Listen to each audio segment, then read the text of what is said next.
Welcome Trinidad and Tobago to our News 4 report, a product of the Government Information Services Limited and the Ministry of Communications. I'm Joseph Lopez. Let's take a look at the headlines.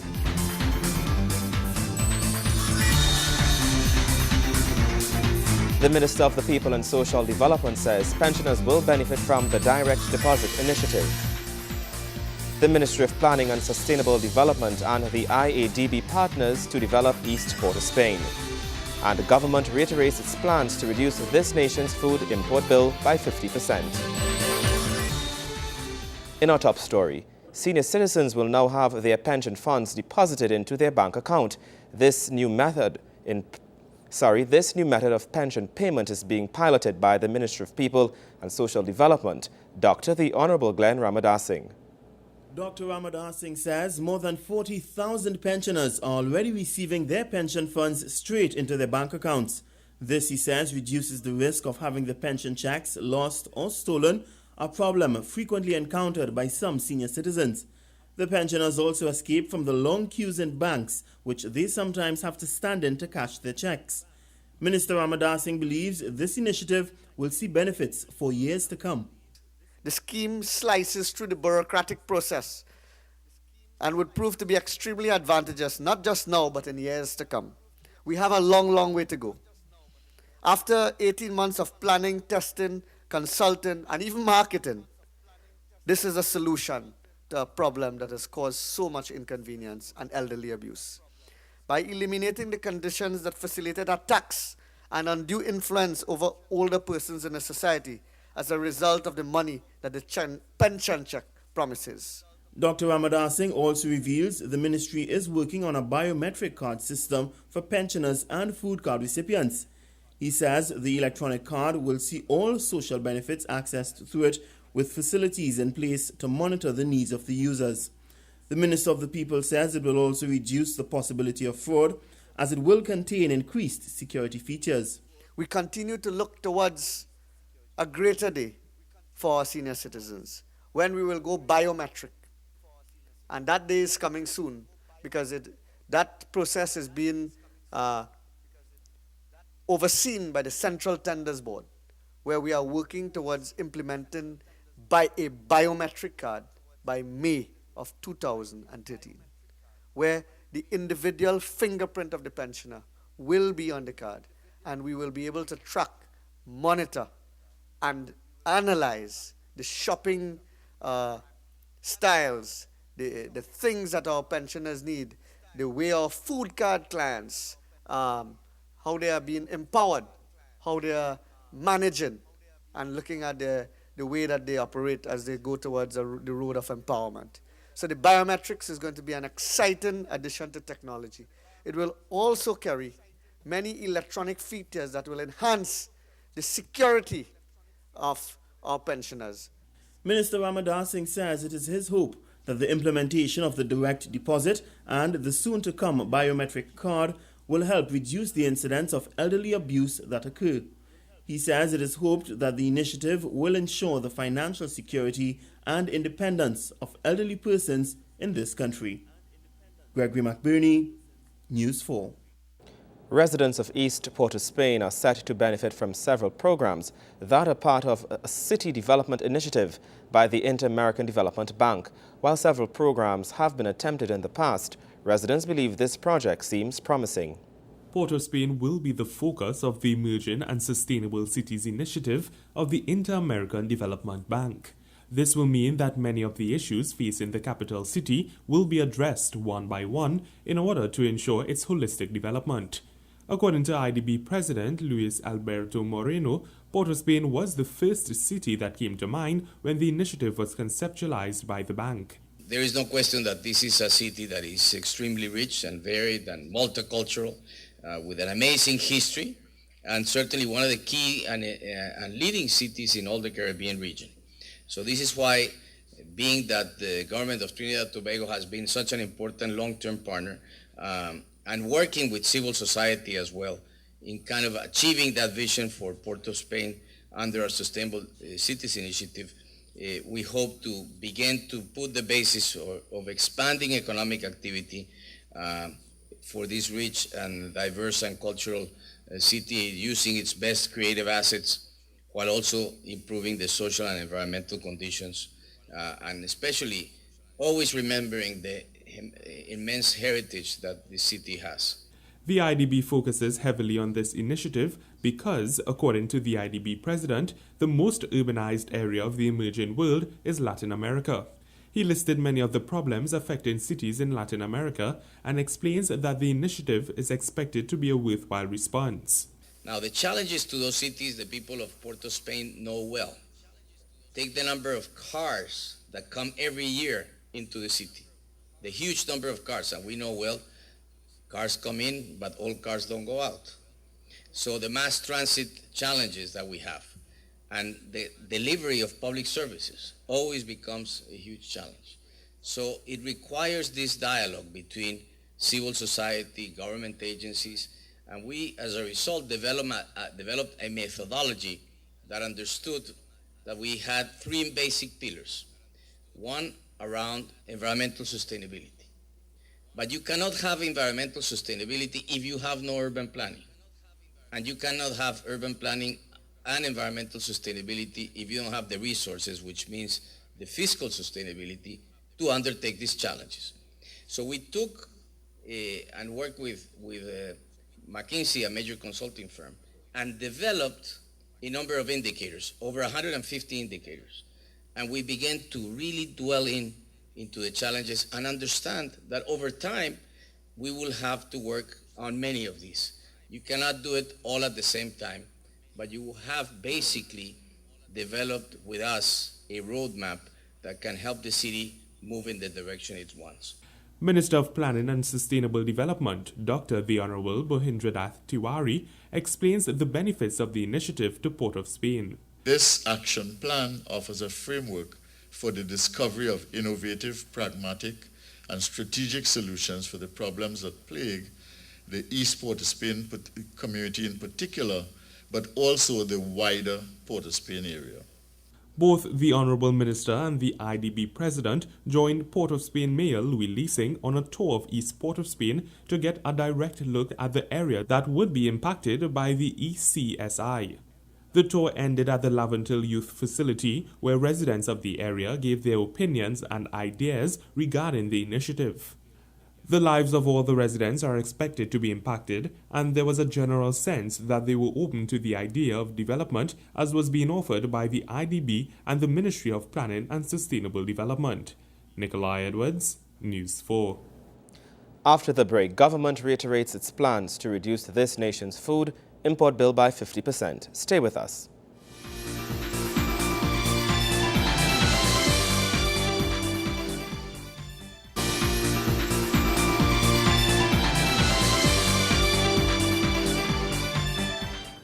Agricultural trade is important to Trinidad and Tobago and the Caribbean by extension. This is the affirmation coming from Minister of State in the Ministry of Food Production, Senator the Honorable Jairam Simangal. Minister Simangal gives the commitment as this country hosts the third meeting of the Ministerial Subcommittee on the Facilitation of Agriculture and Trade. He says the global economic downturn, from which some countries still haven't recovered, has highlighted the need for emphasis on agriculture. Senator Simangal says this country is lucky enough to be able to easily stay at the forefront of that thrust. As you know, trade in the Caribbean is vital to our survival. Agriculture on the whole in the entire Caribbean is seen as important, more important now with respect to the global downturn in economies, especially to the crash, the landslide crash in 2010 of world's economy throughout. And many countries throughout the world have continued along that same line of not surviving some of the economic measures that they have put in place. But in the Caribbean, we are very fortunate to have a weather system and pattern that encourages agriculture.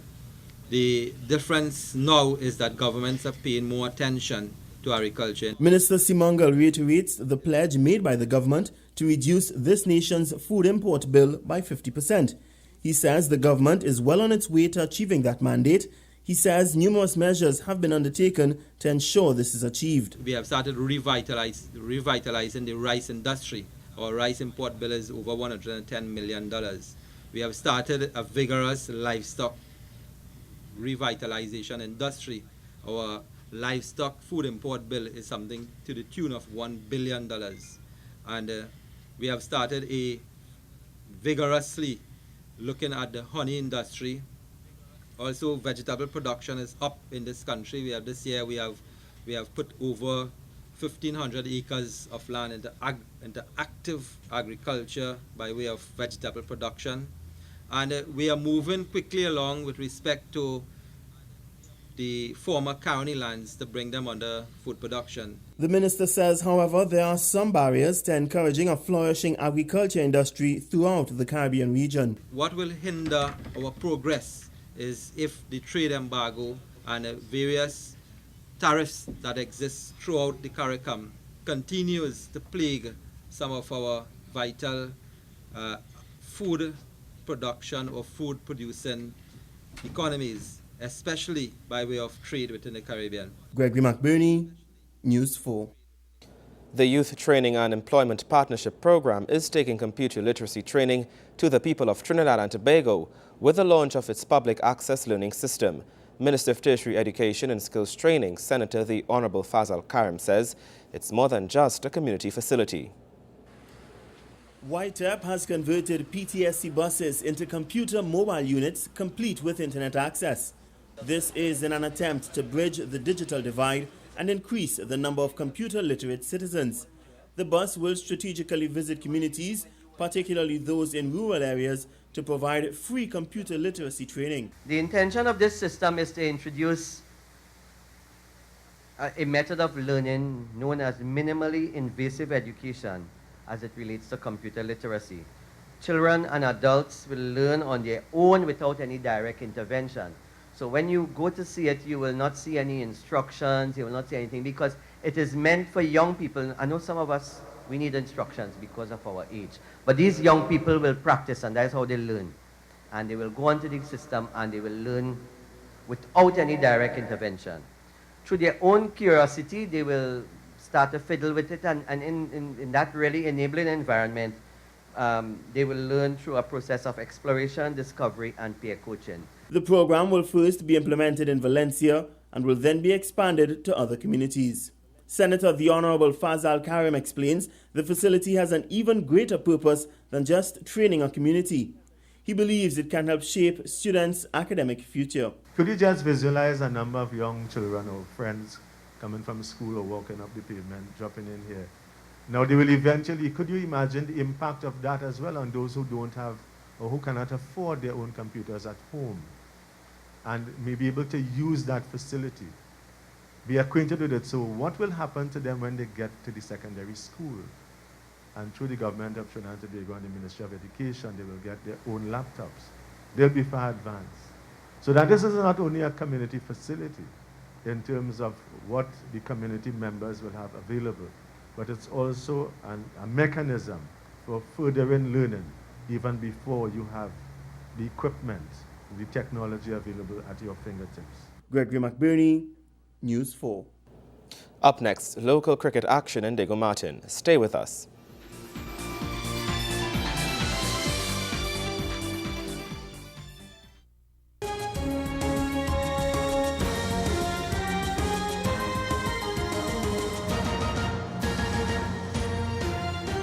The residents of Diego Martin were recently able to enjoy a friendly cricket match between home team Mary Boyce Cricket Club and Diamond United Cricket Club at the newly refurbished and upgraded Northern Regional Recreation Grounds.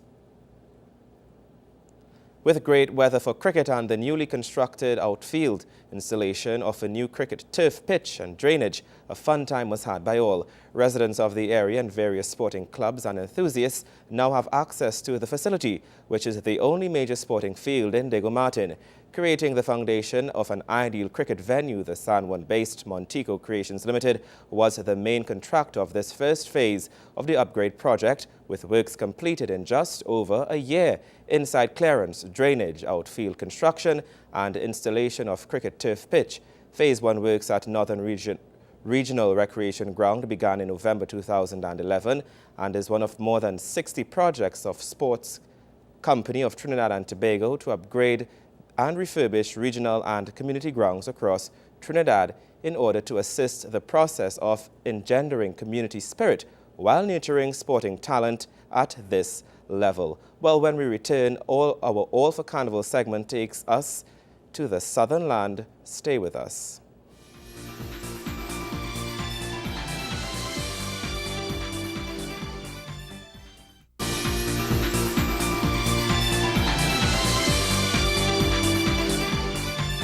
Welcome back. The first event under the Prime Minister's Best Village Trophy Competition 2013 kicked off with an overwhelming support from the public.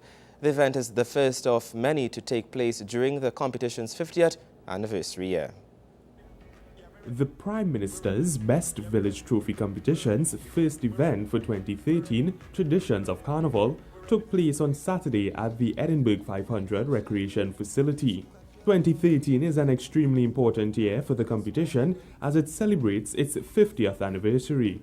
Acting Permanent Secretary in the Ministry of Community Development, Mrs. Susan Crease, explains that the Traditions of Carnival competition was only added to the lineup of Best Village events in recent years. While the handicraft and Lorraine Rivet categories have been in existence since the 1960s, today's event, Traditions of Carnival, was added to this program in 2003.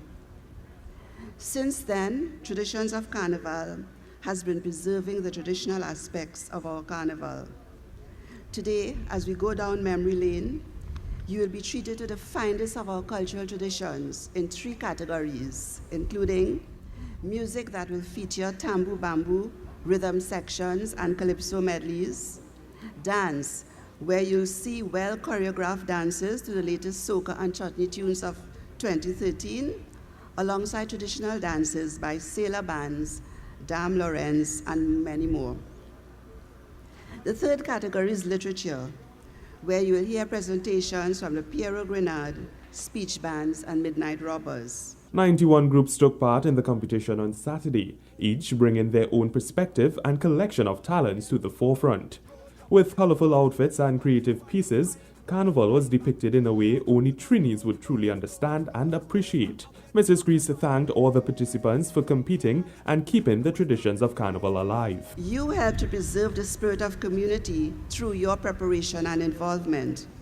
You also preserve the rich history of our Carnival celebrations, and your contribution to the preservation of our time-honored cultural expression is sincerely appreciated. Today, you will demonstrate that the origins of our carnival are not merely limited to academic historical recording and museum displays, but they are part of a dynamic, living, and vibrant culture. The event was also used as a platform to launch the National Alcohol and Drug Abuse Prevention Program's new theme song entitled No Drugs in Me. I know life it is filled with stress, but don't put no smoke in your chest. If you're drinking in excess, take a rest. Keep your body fit, looking best. Yo, in your health you should invest. Exercise is what I suggest. Eat healthy, make sure and take rest. Don't smoke no weed, aka cess. Tell them I am clear and I am free. I am clear and I'm free. I'm healthy. You can look forward to the Spring Festival Pagua to take place on March 31st in Felicity and the traditional Bel Air Festival, which is carried for Sunday, April 7th in Siparia. For more information on all the best village events, you can visit the Ministry of Community Development's website at www.community.gov.tt. Nikolai Edwards, News 4. Time now for our All for Carnival segment. The Generation Gap was filled as Presentation College San Fernando hosted its annual all-inclusive fete, which attracted both past and present students. The event featured prominent soca artists and many high-profile faces.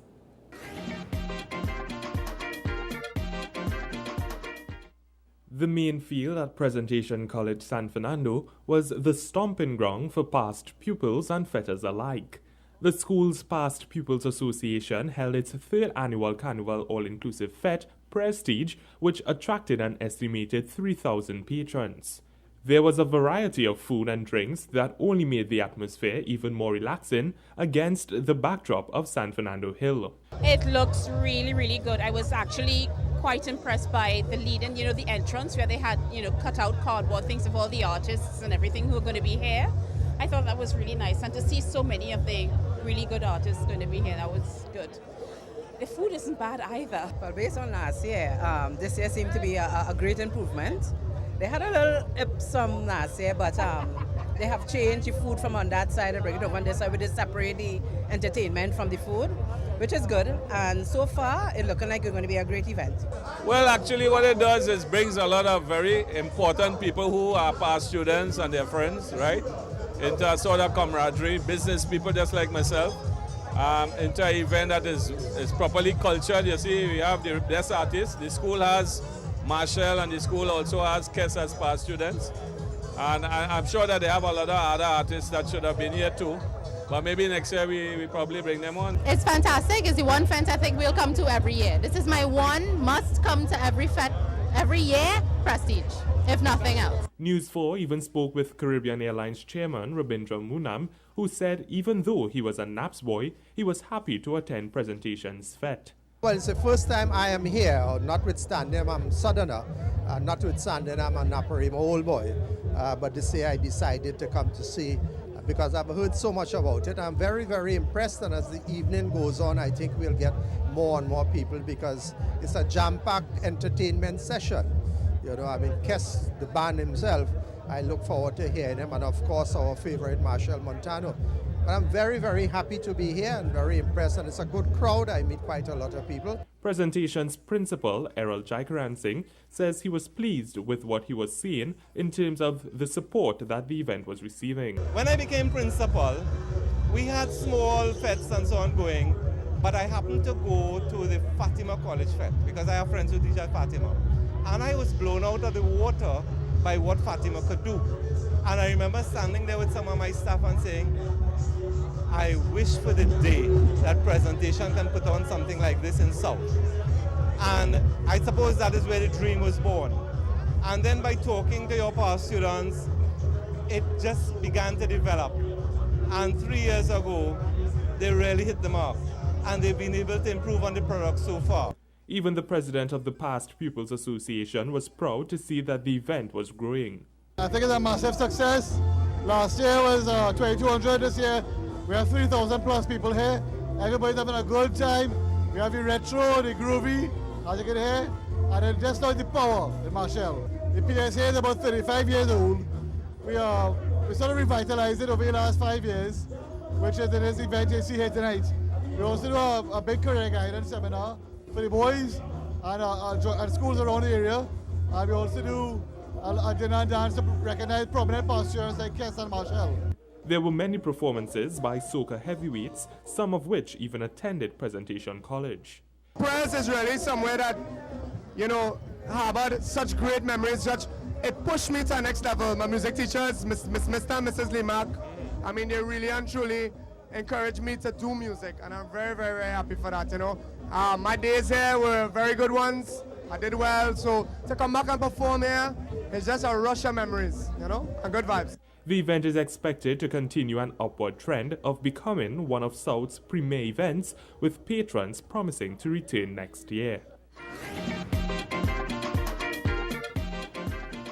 And that's how we wrap up our News 4 report, a product of the Government Information Services Limited and the Ministry of Communications. I'm Joseph Lopez. Thank you for watching.